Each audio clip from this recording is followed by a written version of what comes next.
தோழர்களே, இன்றைய தலைப்பு கடவுளை வேண்டுதல். 2 விதமாக கடவுளை வேண்டுறாங்க. ஒன்று, மத நம்பிக்கையாளர்கள் உடலை வருத்தி கொண்டு கடவுளை வேண்டுகின்றனர். உடலை வருத்துதெல்லாம் என்ன? அழகு ஊற்றுதல், தலையில் தேங்காய் உடைக்கிறது, அங்க பிரதர்சனம் பண்ணுறது, அப்படிலாம் தீ மிதிக்கிறது, இன்னும் நிறையா இருக்குது. அந்த மாதிரி உடலை வருத்தி கொண்டு இறைவனை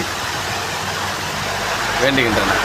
ஆனால் கடவுள் நம்பிக்கையாளர்களுக்கு அந்த மாதிரி உடலை வருத்திக்கிறதுக்கான எந்த இதுவும் கிடையாது. கடவுள் நம்பிக்கையாளர்களுக்கு மனதை வருத்தி கொள்வார்கள். மனதை வருத்துதல் என்ன? தன்னுடைய வேண்டுதலை, தன்னுடைய கோரிக்கையை கடவுளிடத்தில் மனதின் மூலமாக கோரிக்கை வைப்பார்கள். அதுக்கு அவர்கள் என்ன செய்வார்கள்? தன்னை வருத்தி கொள்வார்கள், மனதை வருத்தி கொள்வார்கள். மனதை வருத்தி கொள்வார்கள், இல்லைன்னா மனதளவில் வேண்டிக் கொள்வார்கள். இதுதான் 2 பேருக்குள் வேறுபாடு. மனதை வருத்துதல் என்றால் என்ன? நமக்கு வரும் கஷ்டங்களை விழிப்புணர்வுடன் நம்ம கவனிக்கிறோம். கடவுள் நம்பிக்கையாளர்கள் இந்த விழிப்புணர்வுடன் கவனிக்கிறாங்க. ஏன் இந்த மாதிரி நடக்குது, நமக்கு எதனால் இந்த மாதிரி நமக்கு இப்படி ஒரு நிலைமை ஏற்பட்டது அப்படின்று உணரக்கூடியவர்கள்.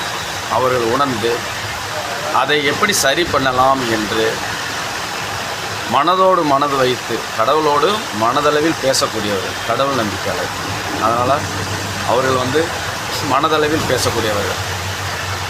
மத நம்பிக்கையாளர்கள் உடல் வருத்தி கொண்டு வேண்டுதல் செய்யக்கூடியவர்கள். இதுதான் 2 பேருக்குள்ள உள்ள வித்தியாசம். ஸோ கடவுள் நம்பிக்கையில் உச்சத்தை அடைய வேண்டுமென்றால் நீங்கள் தியான முறையை கடைப்பிடிக்க வேண்டும். தியான முறையை கடைப்பிடித்தால் உங்களுக்கு விழிப்புணர்வு எடுக்கும். விழிப்புணர்வு எடுத்தால் நீங்கள் அடைய வேண்டிய இலக்கை அடைவீர்கள். வாழ்க்கையில் செல்வ செழிப்போடு வாழ முடியும். நன்றி, வணக்கம்.